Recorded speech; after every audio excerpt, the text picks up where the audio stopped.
হে ভাই, আজ এই ভিডিওটা যদি ডাক্কা দেন তাহলে জান্নাতের পাসওয়ার্ড কি জানতে পারবেন না?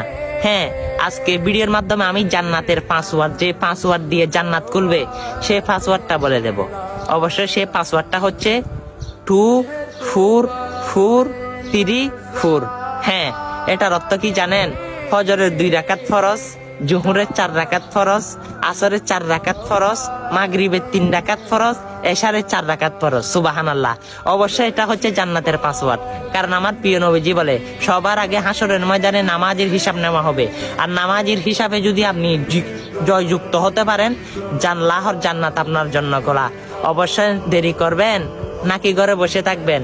এই জান্নাতের পাসওয়ার্ডটি, নামাজের দাওয়াতটি সকল মুসলমানের কাছে শেয়ার করে দিবেন। তারা জেনে যদি নামাজ পড়ে, ইনশাআল্লাহ আপনি আর এই সঙ্গে একসঙ্গে জান্নাতে থাকবেন। অবশ্য আমার প্রিয় নবীজি বলে, যে নামাজের দাওয়াত মানুষের কাছে পৌঁছালো, অবশ্যই তাকে আমি স্পেশাল হাত ধরে জান্নাতে নিয়ে গেলাম।